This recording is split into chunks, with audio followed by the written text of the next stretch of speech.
Good morning আমার ছোট্ট বন্ধুরা, আশা করি তোমরা সকলেই ভালো আছো।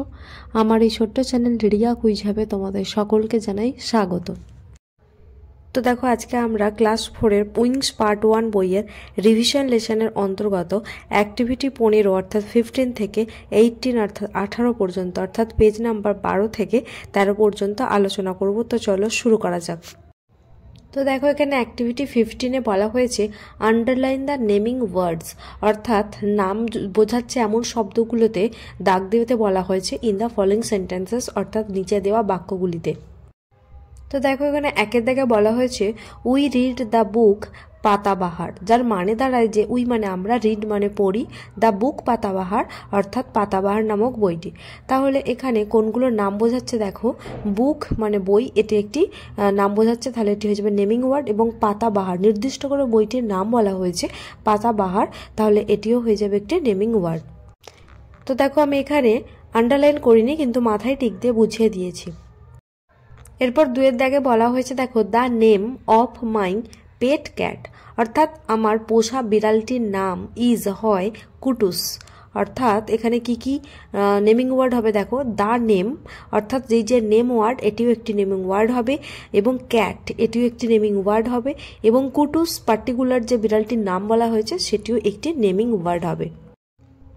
এরপর দেখো, 3-এর দাগে বলা হয়েছে উই ওয়েন্ট, অর্থাৎ আমরা গিয়েছিলাম, টু মুম্বাই গিয়েছিলাম, লাস্ট উইক অর্থাৎ গত সপ্তাহে। তাহলে এখানে নাম বোঝাচ্ছে বা নেমিং ওয়ার্ড কোনগুলো হবে, অবশ্যই এখানে মুম্বাই হয়ে যাবে, এবং উইক মানে সপ্তাহ সেটিও একটি নেমিং ওয়ার্ড।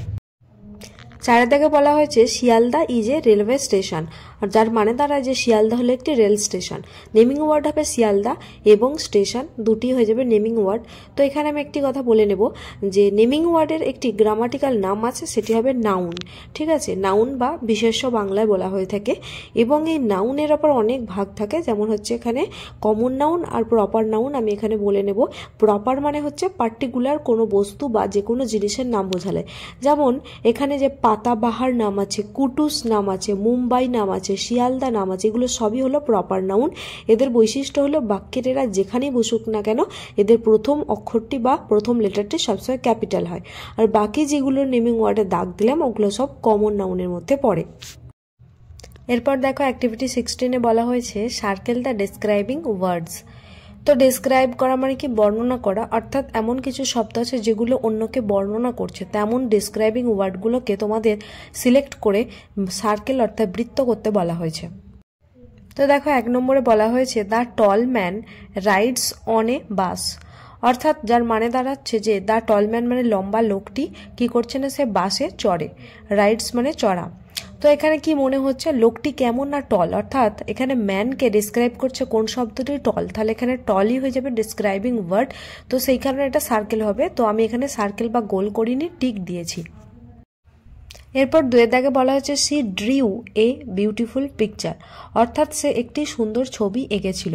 তো এখানে পিকচারটি কেমন না, বিউটিফুল বা সুন্দর, তাহলে পিকচারকে ডেসক্রাইব করছে বিউটিফুল ওয়ার্ডটি, তাহলে এখানে বিউটিফুল হয়ে যাবে ডিসক্রাইবিং ওয়ার্ড। এরপর 3-এ বলা হয়েছে that is an old tree, অর্থাৎ ওটা হলো একটি বয়স্ক বা খুবই পুরনো একটা গাছ, তাহলে গাছটা কিরকম না, খুবই ওল্ড বা পুরনো, তাহলে এখানে ওল্ড শব্দটি ট্রিকে ডিসক্রাইব করছে, তাহলে ওল্ড হয়ে যাবে ডিসক্রাইবিং ওয়ার্ড। এরপর দেখো, 4-এর দাগে বলা হয়েছে দেয়ার ওয়াজ এ স্মল হাট ইন দ্য ভিলেজ, অর্থাৎ গ্রামটিতে একটা ছোট কুঁড়েঘর ছিল, তাহলে হাট মানে কুঁড়েঘর, এবং কুঁড়েঘরটা কিরকম না, স্মল, তাহলে হাটকে ডিসক্রাইব করছে স্মল ওয়ার্ডটি, তাহলে এখানে স্মল হয়ে যাবে ডিসক্রাইবিং ওয়ার্ড। 5-এর দাগে বলা হয়েছে I took A wooden boat, অর্থাৎ আমি একটা কাঠের নৌকা নিয়েছিলাম, টু ক্রস অর্থাৎ অতিক্রম করতে, দ্য রিভার নদীটাকে, তাহলে এখানে বোট বা নৌকাটি কিসে তৈরি ছিল, উডেন বা কাঠের, তাহলে বোটকে ডিসক্রাইব বা বর্ণনা করছে কে না, উডেন শব্দটি, তাহলে উডেন হয়ে যাবে কি ডিসক্রাইবিং ওয়ার্ডস। তো একটা কথা বলে নিই, এই যে এতক্ষণ ডিসক্রাইবিং ওয়ার্ড বললাম এর একটি গ্রামাটিক্যাল নাম আছে যেটা আমরা বলে থাকি যে অ্যাডজেক্টিভ, আর আমরা ইংরেজিতে অ্যাডজেক্টিভ বলি আর বাংলায় বলে থাকি বিশেষণ। এরপর দেখো, অ্যাক্টিভিটি 17-এ বলা হচ্ছে ফিল ইন দ্য ব্ল্যাঙ্কস, অর্থাৎ শূন্যস্থানগুলি পূরণ করো বাই চুজিং অ্যাপ্রোপ্রিয়েট ডিসক্রাইবিং ওয়ার্ডস, অর্থাৎ উপযুক্ত বর্ণনামূলক শব্দ চয়েস বা বাছাই করে ফ্রম দ্য হেল্প বক্স, নিচে দেওয়া সাহায্যকারী বাক্স থেকে। তো দেখো একে বলা হচ্ছে দ্যাট ইজ এ ড্যাশ বানানা, তাহলে কি হবে যে ওটা হলো একটা কি বলবো যে পাকা কলা, তাহলে পাকাকে ইংরেজিতে কি বলে রাইপ, দেখো হেল্প বক্সে আছে রাইপ, তাহলে হয়ে যাবে দ্যাট ইজ এ রাইপ বানানা। তো দেখো দুয়ের দাগে বলা হচ্ছে ড্যাশ ম্যাঙ্গো ইজ সাওর, সাওর মানে হলো টক, অর্থাৎ আম হলো টক। তো কোন ধরনের আম টক হতে পারে, অবশ্যই কাঁচা। তো সেক্ষেত্রে কাঁচা আমের রং কি হয়, গ্রিন বা সবুজ, তাহলে আমরা কি বলবো যে গ্রিন ম্যাঙ্গো ইজ সাওর। তো এখানে গ্রিনের জিটা ক্যাপিটাল হবে এই কারণেই, কারণ ইংরেজিতে সেন্টেন্স লেখার নিয়মই হলো এটাই যে ফার্স্ট লেটারটি সবসময় কি হবে ক্যাপিটাল বা বড় অক্ষরের। দেখো তিনের দাগে বলা হয়েছে the dash man walks with a stick, stick মানে কি লাঠি। তো লাঠি ধরে কখন কোনো ব্যক্তি হাঁটা চলা করে, নর্মালি বয়স্ক কোনো ব্যক্তি হবে, তাহলে এখানে কি হয়ে যাবে the old man walks with a stick, অর্থাৎ বয়স্ক লোকটি হাতে লাঠি নিয়ে হাঁটছেন। চারেরটা I have a dash dress, তাহলে হবে কি I have a beautiful dress, অর্থাৎ আমার একটি সুন্দর পোশাক আছে। পাঁচের দাগে বলা হয়েছে that is a dash nail, তাহলে কি হবে না that is a sharp nail, তাহলে ওটা হলো একটা কি সূচাগ্র পেরেক বা ধারালো নখ।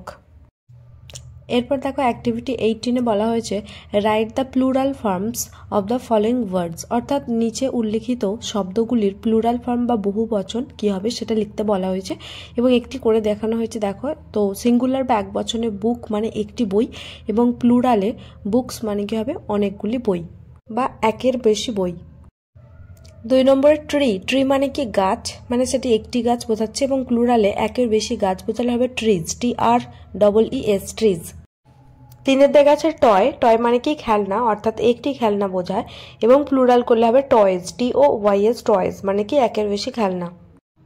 4 নম্বর আছে ওয়ে, ওয়ে মানে কি পথ বা প্রণালী বা উপায়, তাহলে একটি উপায় বা একটি পথের কথা বলা হয়েছে এবং প্লুরাল করলে হবে কি ওয়েজ, WAYS ওয়েজ মানে কি একাধিক বা একের বেশি উপায় বা পথ। তো এখানে অনেকে ওয়াইটা তুলে দিয়ে IES করবে, এখানে কিন্তু ওয়াইটা উঠবে না, যেহেতু ওয়াই এর আগে একটা কি দেখতে পাচ্ছি আমরা ভাওয়েল আছে, তো তাই সেই কারণে এখানে ওয়াইটা থেকেই যাবে এবং শুধু এস বসবে। এই একই নিয়ম 3-এর দাগের অর্থাৎ টয়ের ক্ষেত্রেও অ্যাপ্লাই হবে। এরপর 5-এর দাগে আছে গার্ল, গার্ল মানে কি মেয়ে, মানে একটি মেয়ে, আর প্লুরাল করলে হবে কি গার্লস, অর্থাৎ একের বেশি মেয়ে বা বালিকা।